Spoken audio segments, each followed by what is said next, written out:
ಓಂ ಶಾಂತಿ. ಎಲ್ಲರೂ ಖುಷಿಯಾಗಿದ್ದೀರಾ? ನಾವು 23 ಸೆಪ್ಟೆಂಬರ್ ಮುರಳಿಯನ್ನು ನೋಡುತ್ತಿದ್ದೇವೆ. ಪ್ರಮುಖ ಅಂಶಗಳನ್ನು ನೋಡೋಣ. ಬಾಬಾ ಹೇಳುತ್ತಾರೆ, ನೀವು ನನ್ನ ಬಳಿ ಯಾವುದೇ ರೀತಿಯ ಬೇಡಿಕೆಗಳನ್ನು ಇಡುವ ಅಗತ್ಯವಿಲ್ಲ, ಏನನ್ನೂ ಕೇಳುವ ಅಗತ್ಯವಿಲ್ಲ, ಏಕೆಂದರೆ ನಾನಾಗಿಯೇ ನಿಮಗೆ ಬೇಕಾದ ಎಲ್ಲವನ್ನೂ ಅರ್ಥಮಾಡಿಸುತ್ತೇನೆ. ಅಂದರೆ ಬಾಬಾ ಒಂದು ವಿಷಯವನ್ನು ಅರ್ಥಮಾಡಿಸಲಿಲ್ಲವೆಂದರೆ ಅದು ನಮಗೆ ಅಗತ್ಯವಿಲ್ಲವೆಂದು ತಿಳಿದುಕೊಂಡು ಅದರ ಬಗ್ಗೆ ಯೋಚಿಸಬಾರದು. ಉದಾಹರಣೆಗೆ, ಪ್ರಾಣಿಗಳಿಗೆ ಏನಾಗುತ್ತದೆ? ನಾವು ಪರಮಧಾಮಕ್ಕೆ ಹೋಗುತ್ತೇವೆ, ಪ್ರಾಣಿಗಳು ಎಲ್ಲಿಗೆ ಹೋಗುತ್ತವೆ? ಈ ರೀತಿಯ ಅನಗತ್ಯ ಯೋಚನೆಗಳನ್ನು ಮಾಡಬೇಡಿ. ನಿಮ್ಮ ಬಗ್ಗೆ ಮಾತ್ರ ಚಿಂತಿಸಿ ಎಂದು ಬಾಬಾ ಹೇಳಿದ್ದಾರೆ. ಏಕೆಂದರೆ ಬಾಬಾ ಪ್ರತಿ ಕಲ್ಪದಲ್ಲಿ ಬರುತ್ತಾರೆ. ಬಂದು ಏನು ಮಾಡಬೇಕೆಂದು ಅವರಿಗೆ ಸ್ಪಷ್ಟವಾಗಿ ತಿಳಿದಿದೆ. ನಮಗೆ ಮಾತ್ರ ತಿಳಿದಿಲ್ಲ, ಅದಕ್ಕಾಗಿಯೇ ಅವರು ಅರ್ಥಮಾಡಿಸುತ್ತಲೇ ಇರುತ್ತಾರೆ. ನಾವು ಕೇಳಿದರೂ ಸರಿ, ಕೇಳದಿದ್ದರೂ ಸರಿ, ಅವರು ತಮ್ಮ ಕರ್ತವ್ಯವನ್ನು ಮಾಡುತ್ತಲೇ ಇರುತ್ತಾರೆ.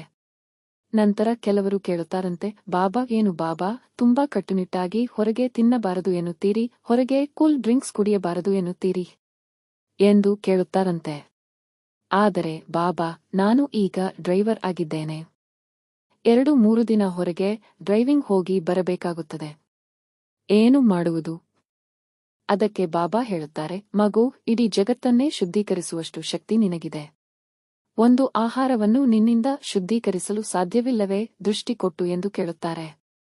ಅದಕ್ಕಾಗಿ ಯಾವಾಗ ಬೇಕಾದರೂ ಹೊರಗೆ ತಿನ್ನಬಹುದು, ದೃಷ್ಟಿ ಕೊಟ್ಟು ತಿಂದರೆ ಆಯಿತು ಎಂದು ಅರ್ಥವಲ್ಲ. ಅನಿವಾರ್ಯ ಸಂದರ್ಭಗಳಲ್ಲಿ ಇರುವವರಿಗೆ ಮಾತ್ರ ಇದು. ಏಕೆಂದರೆ ಹೊರಗೆ ತಿನ್ನದೆ ತಾವೇ ಅಡುಗೆ ಮಾಡಿದ ಆಹಾರವನ್ನು ಮಾತ್ರ ಅಥವಾ ಬಾಬಾ ಮಕ್ಕಳು ಅಡುಗೆ ಮಾಡಿದ ಆಹಾರವನ್ನು ಮಾತ್ರ ತಿನ್ನುವವರಿಗೆ ಪ್ರಯತ್ನ ಮಾಡುವುದು ಸುಲಭವಾಗಿರುತ್ತದೆ. ಆ ಅನಗತ್ಯ ಕೆಟ್ಟ ಅಲೆಗಳು ನಿಮ್ಮ ಪ್ರಯತ್ನಕ್ಕೆ ಅಡ್ಡಿಯಾಗುವುದಿಲ್ಲ. ಅದನ್ನು ಅರ್ಥಮಾಡಿಕೊಳ್ಳಬೇಕು. ಬಾಬಾ ಹೇಳುವುದನ್ನು ಹಾಗೆಯೇ ಪಾಲಿಸಬೇಕು. ವಿನಾಯಿತಿ ಇರಬಾರದು. ಆದರೆ ಯಾವುದೋ ಒಂದು ಕಾರಣದಿಂದ ಈ ರೀತಿ ಕೆಲಸದಲ್ಲಿ ಸಿಕ್ಕಿಹಾಕಿಕೊಂಡಿರುವವರಿಗೆ ಮಾತ್ರ ಬಾಬಾ ಅಂತಹ ಒಂದು ಯುಕ್ತಿಯನ್ನು ಕೊಡುತ್ತಾರೆ. ಅದಕ್ಕಾಗಿ ಬಾಬಾ ಹೇಳುತ್ತಾರೆ, ಯಾವುದೇ ಕಾರ್ಯ ಮಾಡಿದರೂ ಬಾಬಾ ನೆನಪಿನಲ್ಲಿ ಇದ್ದು ಮಾಡಿ. ಏಕೆಂದರೆ ನೆನಪಿಲ್ಲದಿದ್ದರೆ ಆತ್ಮಶಕ್ತಿಯನ್ನು ಕಳೆದುಕೊಳ್ಳುತ್ತೀರಿ. ಮಾಯೆಯ ಬಳಿ ಸಿಕ್ಕಿಹಾಕಿಕೊಳ್ಳುತ್ತೀರಿ.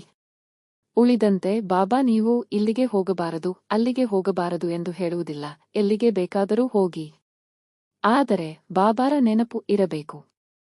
ನಾನು ಬಾಬಾರ ಮಗು ಎಂಬ ನೆನಪು ಇರಬೇಕು. ಅದು ತುಂಬಾ ಮುಖ್ಯವಾದುದು. ಏಕೆಂದರೆ ಬಾಬಾರ ಮಗು ಅಸುರಿ ಕಾರ್ಯವನ್ನು ಮಾಡಬಹುದೇ ಎಂಬ ಎಚ್ಚರಿಕೆಯ ಭಾವನೆ ನಿಮಗಿರುತ್ತದೆ. ಅದಕ್ಕಾಗಿಯೇ ನಾನು ಬಾಬಾರ ಮಗು ಎಂಬ ನೆನಪಿನೊಂದಿಗೆ ಯಾವಾಗಲೂ ಇರಿ. ಯಾವುದೇ ಅಸುರಿ ಕಾರ್ಯವನ್ನು ಮಾಡಬಾರದು. ಬಾಬಾ ಹೇಳುತ್ತಾರೆ, ಗೋಪುರದ ತುದಿಯಲ್ಲಿ ನಿಮ್ಮನ್ನು ಇರಿಸಿದೆ. ಸತ್ಯಯುಗದ ಆರಂಭದಲ್ಲಿ. ಆದರೆ ಅಲ್ಲಿಂದ ತೊಪ್ಪನೆ ಬಿದ್ದಿದ್ದೀರಿ. 5 ವರ್ಷಗಳಲ್ಲಿ ನಾನು ಯಾರು ಎಂಬುದನ್ನೇ ಮರೆತು ಬಿಟ್ಟಿದ್ದೀರಿ. ನಿಮಗೆ ದೇವರೇ ಬಂದು ಜ್ಞಾನವನ್ನು ಕೊಟ್ಟು ಮತ್ತೆ ಗೋಪುರದ ಮೇಲೆ ಕೂರಿಸುತ್ತಾರೆ ಎಂಬುದು ಕನಸಿನಲ್ಲಿಯೂ ನೀವು ಯೋಚಿಸದ ವಿಷಯ. ಅಂತಹ ತಂದೆ ಸಿಕ್ಕಿರುವಾಗ ಬಲಿಯಾಗಬೇಕಲ್ಲವೇ? ನೋಡಿ, ಆ ಕಾಲದಲ್ಲಿ ಪತಿವ್ರತೆ ಸ್ತ್ರೀಯರು ಗಂಡ ಸತ್ತರೆ ತಾವು ಹೋಗಿ ಚಿತೆಯೇರುತ್ತಿದ್ದರು. ಅಷ್ಟು ಧೈರ್ಯವಿತ್ತು. ಇಲ್ಲಿ ಬಾಬಾ ಆ ರೀತಿ ಏನೂ ಹೇಳುವುದಿಲ್ಲ, ಹೆಸರು ಮಾತ್ರ ಜ್ಞಾನಚಿತೆ. ಆದರೆ ಇಲ್ಲಿ ಬೆಂಕಿಯ ವಿಷಯವೇ ಇಲ್ಲ, ಸುಲಭವಾಗಿ ವಿಕಾರಗಳಿಂದ ಬುದ್ಧಿಯನ್ನು ಬಿಡಿಸುತ್ತಾರೆ. ಏಕೆಂದರೆ ಅನೇಕ ಜನ್ಮಗಳ ಪಾಪದ ಹೊರೆ ನಮ್ಮ ತಲೆಯ ಮೇಲಿದೆ. ತನ್ನ ಮಗಳನ್ನೇ ಕಾಮದಿಂದ ನೋಡಿದ ಅಜಾಮಿಳ ಎಂಬುವವನು ಒಬ್ಬನೇ ಅಲ್ಲ, ಅವನಿಗಿಂತ ಕೆಟ್ಟದಾಗಿಯೇ ಒಬ್ಬರಿಗೊಬ್ಬರು ಇದ್ದೀರಿ. ಹಿಂದಿನ ಜನ್ಮದಲ್ಲಿ ಏನೇನು ಪಾಪ ಮಾಡಿದ್ದೀರೆಂದು ನಿಮಗೆ ತಿಳಿದಿದೆ. ಖಂಡಿತ ಎಲ್ಲರೂ ಪಾಪಾತ್ಮರೇ. ಇಲ್ಲಿ ಪುಣ್ಯಾತ್ಮರು ಎಂದರೆ ಯಾರೂ ಇಲ್ಲ. ಆಸ್ಪತ್ರೆ ಕಟ್ಟುತ್ತಾರೆ, ಶಾಲೆ ಕಟ್ಟುತ್ತಾರೆ, ಸಹಾಯ ಮಾಡುತ್ತಾರೆ ಎಂದರೆ ಅವರು ಪುಣ್ಯಾತ್ಮರಾಗಿ ಬಿಡುತ್ತಾರೆ. ಏರುವ ಕಲೆಗೆ ಹೋಗಿ ಬಿಡುತ್ತಾರೆ. ಇಳಿಯುತ್ತಲೇ ತಾನೇ ಇದ್ದಾರೆ. ಹಾಗಾದರೆ ನಿಮ್ಮನ್ನು ಏರುವ ಕಲೆಯಲ್ಲಿ ಕರೆದೊಯ್ಯಲು ಬಾಬಾ ಬಂದಿದ್ದಾರೆಂದರೆ ಹೇಗೆ ಪತಿವ್ರತೆ ತನ್ನ ಗಂಡನಿಗಾಗಿ ಸಂಪೂರ್ಣವಾಗಿ ಬಲಿಯಾಗುತ್ತಾಳೋ ಆ ರೀತಿ ನಾವು ಬಾಬಾ ಬಳಿ ಬಲಿಯಾಗಬೇಕು. ಏಕೆಂದರೆ ಅವರು ತುಂಬಾ ಪ್ರೀತಿಮಯರು. ಪತಿಗಳೆಲ್ಲರಿಗಿಂತ ಶ್ರೇಷ್ಠ ಪತಿಯಾಗಿದ್ದಾರೆ.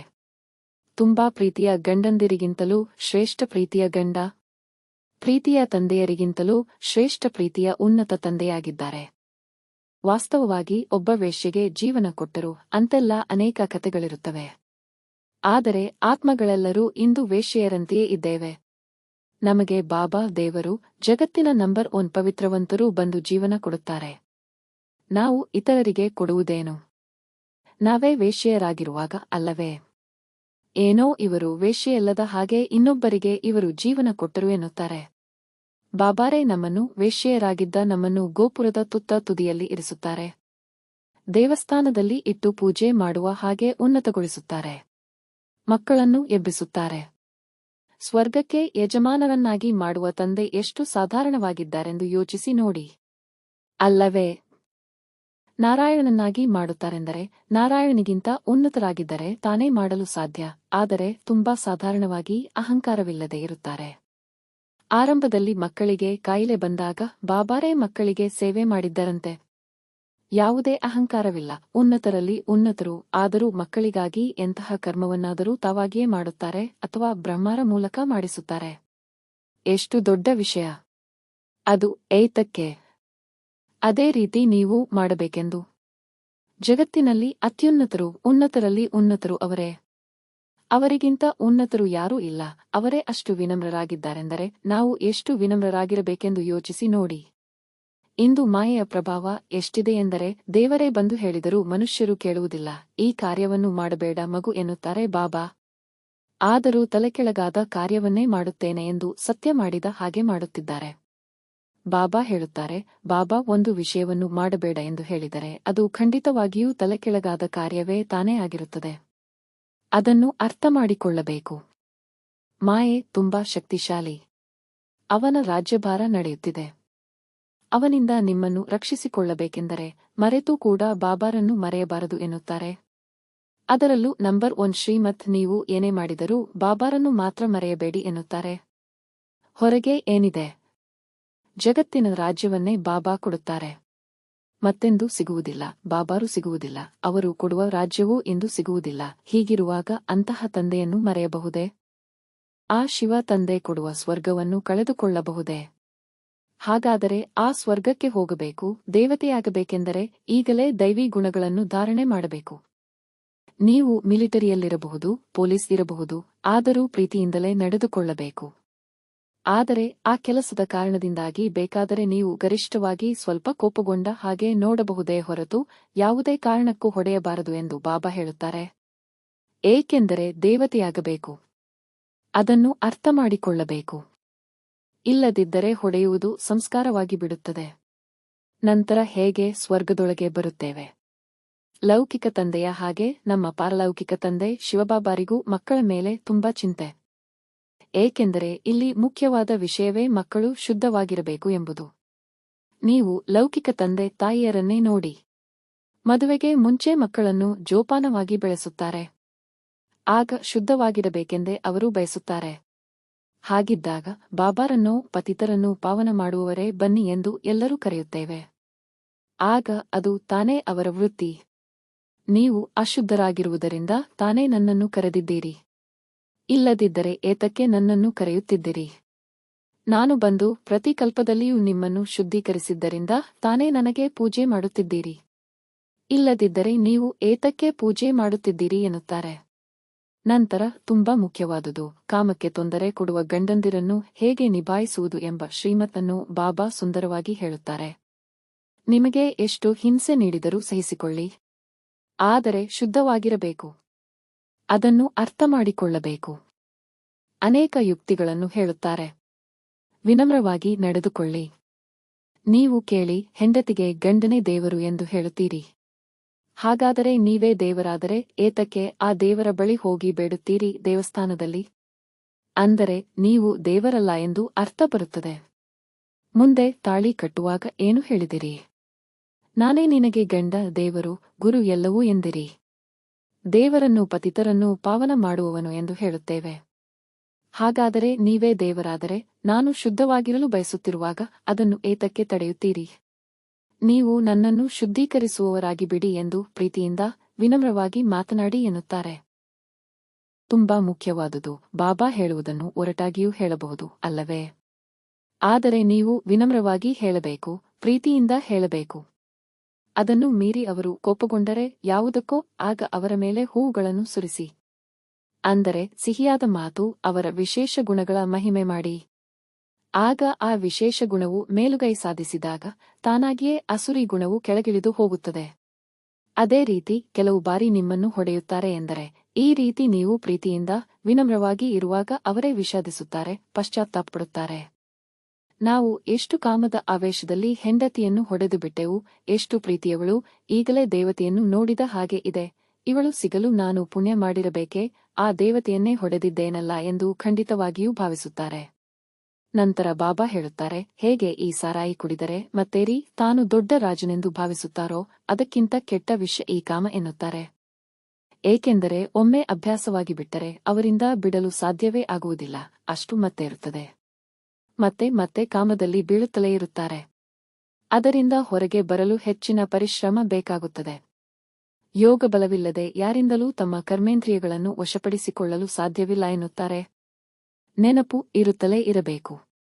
ಹೆಂಡತಿಯನ್ನು ನೋಡುತ್ತೀರಿ ಅಥವಾ ಯಾವುದೋ ಒಂದು ಸುಂದರ ಹೆಣ್ಣನ್ನು ನೋಡುವಾಗ ಇದು ನನ್ನ ಸಹೋದರ ಆತ್ಮ, ಶಿವನ ಅಂಶ ಎಂದು ಆಂಜನೇಯನನ್ನು ಹೇಳುತ್ತಾರಲ್ಲವೇ, ನಾವೇ ಆ ಆಂಜನೇಯ. ಆಗ ಆಂಜನೇಯನನ್ನು ಬ್ರಹ್ಮಚಾರಿ ಎಂದು ಹೇಳುತ್ತಾರೆ ಅಲ್ಲವೇ. ಆಗ ಎಲ್ಲರನ್ನೂ ಸಹೋದರಿಯಾಗಿ ನೋಡುತ್ತಾರೆ. ಆಗ ನಾನು ಸಹೋದರಿಯ ಬಳಿ ಅಥವಾ ಸಹೋದರನ ಬಳಿ ಮಾತನಾಡುತ್ತಿದ್ದೇನೆ, ಸಹೋದರ ಆತ್ಮದ ಬಳಿ ಮಾತನಾಡುತ್ತಿದ್ದೇನೆ. ಅದು ಸಾಧ್ಯವಾಗದಿದ್ದರೆ ಕನಿಷ್ಠ ಸಹೋದರಿಯ ಬಳಿ ಮಾತನಾಡುತ್ತಿದ್ದೇನೆ ಎಂಬ ಭಾವನೆ ಬರುತ್ತಲೇ ಇರಬೇಕು. ಆ ಭಾವನೆಯನ್ನು ಎಬ್ಬಿಸದಿದ್ದರೆ ತಾನಾಗಿಯೇ ಕಾಮ ದೃಷ್ಟಿ ಬಂದುಬಿಡುತ್ತದೆ. ಅದಕ್ಕಾಗಿಯೇ ಬಾಬಾ ಹೇಳುತ್ತಾರೆ, ಯೋಗವಿಲ್ಲದಿದ್ದರೆ ನೀವು ಅವಶ್ಯವಾಗಿ ಪಾಪವನ್ನೇ ಮಾಡುತ್ತೀರಿ ಎನ್ನುತ್ತಾರೆ. ಹಾಗೆ ಬಾಬಾರನ್ನು ನೆನೆಯದಿದ್ದರೆ, ಈ ರೀತಿ ಉನ್ನತ ಭಾವನೆಗಳನ್ನು ಎಬ್ಬಿಸದಿದ್ದರೆ ತಾನಾಗಿಯೇ ಕಾಮ ಸಂಬಂಧಿತ ಭಾವನೆ ಬಂದುಬಿಡುತ್ತದೆ. ಅಷ್ಟೇ, ಬಿದ್ದು ಬಿಡುತ್ತೀರಿ. ಎಚ್ಚರಿಕೆಯಿಂದಿರಬೇಕು. ಕಠಿಣ ಪರಿಶ್ರಮವಿದೆ. ಅಸಡ್ಡೆ ಇರಬಾರದು. ಅಸಡ್ಡೆ ಇರಬಾರದು ಎಂದರೆ ಏನು ಅರ್ಥ? ಆ ಉನ್ನತ ಭಾವನೆಯನ್ನು ಎಬ್ಬಿಸದೇ ಇರಬಾರದು ಎಂದರ್ಥ. ಮುಂದೆ ವಿದೇಶದಿಂದ ಯೋಗ ಕಲಿಯುವುದಕ್ಕಾಗಿ ಹಠಯೋಗಿಗಳನ್ನು ಹುಡುಕಿಕೊಂಡು ಹೋಗುತ್ತಾರೆ. ಹಠಯೋಗಿಗಳು ಏನು ಮಾಡುತ್ತಾರೆ? ಕುಟುಂಬವನ್ನು ಬಿಟ್ಟು ಕಾಡಿನಲ್ಲಿ ಹೋಗಿ ಕುಳಿತುಕೊಳ್ಳುತ್ತಾರೆ. ಅದು ವಾಸ್ತವವಾಗಿ ಕೃತಕ ಶಾಂತಿ. ನಿಜವಾದ ಶಾಂತಿ ನಮ್ಮ ಸ್ವಧರ್ಮ ಎಂದು ಬಾಬಾರೇ ಹೇಳಿ ನಮಗೆ ತಿಳಿದಿದೆ. ಉಳಿದಂತೆ ಈ ಶರೀರ ನಮಗೆ ಸಿಕ್ಕಿರುವುದು ಕಾರ್ಯ ಮಾಡುವುದಕ್ಕಾಗಿಯೇ. ಶರೀರವಿಲ್ಲದವರೆಗೂ ಬೇಕಾದರೆ ಆತ್ಮವು ಶಾಂತವಾಗಿರಬಹುದು. ಅದು ಪರಮಧಾಮದಲ್ಲಿ ಶಾಂತವಾಗಿರುತ್ತದೆ. ಬಹುಶಃ ದೇಹವನ್ನು ಬಿಟ್ಟು ಪ್ರೇತವಾಗಿ ಅಲೆಯುವಾಗಲೂ ಅದು ಕಾರ್ಯ ಮಾಡದೇ ಇರಬಹುದು. ಏಕೆಂದರೆ ದೇಹವಿಲ್ಲ, ಹಸಿವಾಗುವುದಿಲ್ಲ, ಆದರೂ ಅದು ಯಾರದ್ದಾದರೂ ದೇಹದಲ್ಲಿ ಪ್ರವೇಶಿಸುತ್ತದೆ. ನಂತರ ಸೂಕ್ಷ್ಮ ಶರೀರದೊಂದಿಗೆ ಅಲೆಯುತ್ತಾರೆ ಅಥವಾ ಯಾರದ್ದಾದರೂ ದೇಹದಲ್ಲಿ ಸೇರಿಕೊಂಡು ಅಲೆಯುತ್ತಾರೆ. ಆ ಆತ್ಮವು ದೇಹದೊಂದಿಗೆ ಇರುವಾಗ ಯಾವ ಗುಣವಿತ್ತೋ ಅದೇ ಇರುತ್ತದೆ. ದೇಹದೊಂದಿಗೆ ಇರುವಾಗ ಇತರರಿಗೆ ದುಃಖ ಕೊಟ್ಟಿದ್ದರೆ ದೇಹವಿಲ್ಲದಿದ್ದರೂ ದುಃಖವನ್ನೇ ಕೊಡುತ್ತದೆ. ಆದರೆ ಕೆಲವರು ತುಂಬಾ ಒಳ್ಳೆಯವರಾಗಿ ಮಹಾತ್ಮರ ಹಾಗೆ ಯಾರಿಗೂ ದುಃಖ ಕೊಡದೆ ಇರುತ್ತಾರಲ್ಲವೇ. ಒಂದು ವೇಳೆ ಅವರು ಆ ರೀತಿ ಪ್ರೇತವಾಗಿ ಅಲೆದರೆ ಅವರು ಯಾರಿಗೂ ದುಃಖ ಕೊಡುವುದಿಲ್ಲ. 5000 ವರ್ಷಗಳ ನಂತರ ಏತಕ್ಕೆ ನಾವು ಬಾಬಾರನ್ನು ಸಂಧಿಸುತ್ತೇವೆ? ಮತ್ತೆ ವಿಶ್ವ ರಾಜ್ಯವನ್ನು ಪಡೆಯುವುದಕ್ಕೆ. ಏಕೆಂದರೆ ಆ ಸ್ವರ್ಗವನ್ನು ಅವರೇ ಸ್ಥಾಪನೆ ಮಾಡುತ್ತಾರೆಂದರೆ ಅದನ್ನೇ ತಾನೇ ನಮಗೆ ಕೊಡುತ್ತಾರೆ. ಇದನ್ನು ಸ್ವಲ್ಪ ಸ್ವಲ್ಪ ಅರ್ಥ ಮಾಡಿಕೊಂಡರೂ ಖಂಡಿತವಾಗಿಯೂ ಸ್ವರ್ಗಕ್ಕೆ ಬರುತ್ತಾರೆ ಎನ್ನುತ್ತಾರೆ. ಆ ಸ್ವದರ್ಶನ ಚಕ್ರವೆಂಬುದೇ ನಮ್ಮ 84 ಜನ್ಮಗಳ ಚಕ್ರವನ್ನು ನೆನಪು ಮಾಡಿಕೊಳ್ಳುವುದು. ಅದಕ್ಕೆ ಈ ಜ್ಞಾನ ಬೇಕು. ಅದನ್ನು ಈಗ ತಾನೇ ಬಾಬಾ ನಮಗೆ ಕೊಡುತ್ತಿದ್ದಾರೆ. ಹಾಗಾದರೆ ನಿಜವಾಗಿಯೂ ಸ್ವದರ್ಶನ ಚಕ್ರ ನಮ್ಮ ಅಲಂಕಾರವೇ ಹೊರತು ಸ್ವರ್ಗದಲ್ಲಿ ವಾಸಿಸುವ ವಿಷ್ಣುವಿನ ಅಲಂಕಾರವಲ್ಲ. ಆದರೆ ನೋಡಲು ದೇವತೆಗಳು ಸುಂದರವಾಗಿರುವುದರಿಂದ ಆ ಅಲಂಕಾರವನ್ನು ತೆಗೆದು ಅವರಿಗೆ ಕೊಟ್ಟುಬಿಟ್ಟಿದ್ದಾರೆ. ಆದರೆ ವಾಸ್ತವವಾಗಿ ಸ್ವದರ್ಶನ ಚಕ್ರಧಾರಿ ವಿಷ್ಣುವಲ್ಲ, ಸಂಗಮಯುಗದ ಬ್ರಾಹ್ಮಣರಾದ ನಾವೇ. ನಮ್ಮ 84 ಜನ್ಮಗಳನ್ನು ಕಲಿಯುತ್ತೇವೆ. ನಾವು ನಿಜವಾಗಿಯೂ ಯಾರವರು, ನಾನು ಯಾರು, ನನ್ನ ತಂದೆ ಯಾರು ಎಂದು ಕಲಿಯುತ್ತೇವೆ. ನೋಡಿದಿರಾ? ಇದೇ ನಿಜವಾಗಿಯೂ ಸ್ವದರ್ಶನ ಚಕ್ರ. ಎಷ್ಟು ಸುಲಭವಾಗಿ ಬಾಬಾ ಅರ್ಥಮಾಡಿಸುತ್ತಾರೆ. ಸ್ವರ್ಗದ ರಾಜ್ಯವನ್ನು ಕೊಡುವುದಕ್ಕೆ ತಾನೇ ಬಾಬಾ ಬಂದಿರುವುದು. ಇದರಲ್ಲಿ ಯಾರಿಗಾದರೂ ಸ್ವಲ್ಪ ಸಂದೇಹ ಬಂದರೂ ಅದೆಲ್ಲ ಏನೂ ಇಲ್ಲ, ದೇವರು ಬರಲಿಲ್ಲ, ಅವರು ಏನೂ ರಾಜ್ಯವನ್ನು ಕೊಡಲಿಲ್ಲ ಎಂದು ನೀವು ನಿರಾಕರಿಸುತ್ತೀರಿ ಎಂದರೆ ನೇರವಾಗಿ ಕಸದ ತೊಟ್ಟಿಯಲ್ಲಿ ಹೋಗಿ ಬೀಳುತ್ತೀರಿ ಎನ್ನುತ್ತಾರೆ. ಏಕೆಂದರೆ ಇಂದು ಇಡೀ ಜಗತ್ತು ಕಸದಂತೆಯೇ ಇದೆ. ವರದಾನದಲ್ಲಿ ಬಾಬಾ ಹೇಳುತ್ತಾರೆ, ಖುಷಿಗಳ ಸಾಗರವಾಗಿರುವ ಶಿವತಂದೆ ನಮಗೆ ಅಳತೆಯಿಲ್ಲದ ಖುಷಿ ಎಂಬ ಸಂಪತ್ತನ್ನು ಕೊಡುತ್ತಲೇ ಇರುತ್ತಾರೆ. ಅದರಿಂದ ಬ್ರಾಹ್ಮಣ ಮಕ್ಕಳಾದ ನಿಮಗೆ ಯಾವುದೇ ಸ್ಥಿತಿಯಲ್ಲಿಯೂ ಖುಷಿ ಮಾಯವಾಗಲು ಸಾಧ್ಯವೇ ಇಲ್ಲ ಎನ್ನುತ್ತಾರೆ. ಅಯ್ಯೋ, ಆಸ್ತಿ ಏನಾಗುವುದೋ, ನಮ್ಮ ಕುಟುಂಬ ಏನಾಗುವುದೋ ಎಂದು ನಿಮಗೆ ಚಿಂತೆಯೇ ಬರುವುದಿಲ್ಲ. ಏನಾಗುತ್ತದೆ? ಪರಿವರ್ತನೆಯಾಗುತ್ತದೆ ಅಲ್ಲವೇ? ಬದಲಾಗುತ್ತದೆ. ಆಸುರಿ ಮನುಷ್ಯರಾಗಿರುವವರು ದೇವತೆಗಳಾಗಿ ಬದಲಾಗುತ್ತಾರೆ. ಅಷ್ಟೇ. ಏಕೆಂದರೆ ಈ ಹಳೆಯ ಜಗತ್ತಿನಲ್ಲಿ ಎಷ್ಟೇ ಉನ್ನತರಾಗಿದ್ದರೂ ಹಳೆಯವರೇ. ಖಂಡಿತವಾಗಿಯೂ ಆಸುರಿ ಗುಣವಿರುತ್ತದೆ. ಅದರಿಂದ ಎಲ್ಲಾ ಬಂಧನಗಳನ್ನು ಕತ್ತರಿಸಿ ಚಿಂತೆಯಿಲ್ಲದ ಮಹಾರಾಜರಾಗಿದ್ದೀರಿ. ಏಕೆಂದರೆ ಬ್ರಾಹ್ಮಣರನ್ನು ಸಂಬಂಧಿಸಿದಂತೆ ಎಲ್ಲವೂ ಒಳ್ಳೆಯದಕ್ಕೆ ನಡೆಯುತ್ತದೆ. ನಡೆಯುವುದೆಲ್ಲವೂ ಅವರಿಗೆ ಒಳ್ಳೆಯದಾಗಿಯೇ ಇರುತ್ತದೆ. ಯಾವುದರಲ್ಲಿಯೂ ಕೆಡುಕಿಲ್ಲ. ಅಷ್ಟೇ ಅಲ್ಲ, ಯಾರೂ ನಿಮ್ಮಿಂದ ಕಸಿದುಕೊಳ್ಳಲಾಗದಂತಹ ರಾಜ್ಯಭಾರವನ್ನು ನೀವು ಈಗ ಸಂಗ್ರಹಿಸಿ ಇಟ್ಟುಕೊಂಡಿದ್ದೀರಿ. ಸತ್ಯಯುಗದಲ್ಲಿ ಹುಟ್ಟಬೇಕಷ್ಟೇ, ಸ್ವರ್ಗವನ್ನು ಆಳಬೇಕಷ್ಟೇ. ಚಿಂತಿಸುವುದಕ್ಕೆ ಏನಿದೆ? ಸ್ಲೋಗನ್ನಲ್ಲಿ ಬಾಬಾ ಹೇಳುತ್ತಾರೆ, ಈ ಜಗತ್ತನ್ನೇ ಒಂದು ಅಲೌಕಿಕ ಆಟದ ಮೈದಾನವೆಂದು ಅರ್ಥಮಾಡಿಕೊಳ್ಳಿ. ಅಲೌಕಿಕವೆಂದರೇನೇ ದೂರವಿರುವುದು. ಹಾಗಾದರೆ ಇಲ್ಲಿರುವ ಆ ಪರಿಸ್ಥಿತಿಗಳು, ಸಮಸ್ಯೆಗಳೆಲ್ಲ ಆಟದ ಬೊಂಬೆಗಳೆಂದು ಅರ್ಥಮಾಡಿಕೊಳ್ಳಿ. ಆಗ ಎಂದಿಗೂ ನಿರಾಶರಾಗುವುದಿಲ್ಲ. ಅಂದರೆ ಆಸೆಪಟ್ಟಿದ್ದು ಸಿಗಲಿಲ್ಲವಲ್ಲ ಎಂದು ನಿರಾಸೆಗೊಳ್ಳುವುದಿಲ್ಲ. ಏಕೆಂದರೆ ಇದು ಆಟವಾಡುವುದು ಅಷ್ಟೇ. ಇಲ್ಲಿ ಆಟ. ಅದರಿಂದ ಬುದ್ಧಿಯನ್ನು ದೂರವಿಡುವುದೇ. ಆಗ ಯಾವುದರ ಮೇಲೂ ನಿಮಗೆ ನಿರಾಶೆ ಇರುವುದಿಲ್ಲ. ಆಸೆಪಟ್ಟರೆ ತಾನೇ ನಿರಾಶೆಯಾಗುವುದು. ಆಸೆ ಎಂದರೇನು ಎಂದೇ ತಿಳಿಯದ ಸ್ಥಿತಿಯನ್ನು ತಲುಪುತ್ತೀರಿ. ಏಕೆಂದರೆ ಇಲ್ಲಿ ಆಡುವ ಆಟದ ಮೂಲಕವೇ ನೀವು ಸ್ವರ್ಗದ ಆಸ್ತಿಯನ್ನು ಪಡೆಯಿರಿ. ತಲುಪಬೇಕಾದ ಸ್ಥಳ ಅಲ್ಲಿ ಇಲ್ಲಿ ಅಲ್ಲ. ಅದರಿಂದ ಇಲ್ಲಿರುವ ಯಾವುದರ ಮೇಲೂ ನೀವು ಆಸೆ ಇಡುವುದಿಲ್ಲ. ತುಂಬಾ ತುಂಬಾ powerful murli. Love you BapDada. Thank you BapDada. ಖುಷಿಯಾಗಿರಿ. ತಂಪಾಗಿರಿ.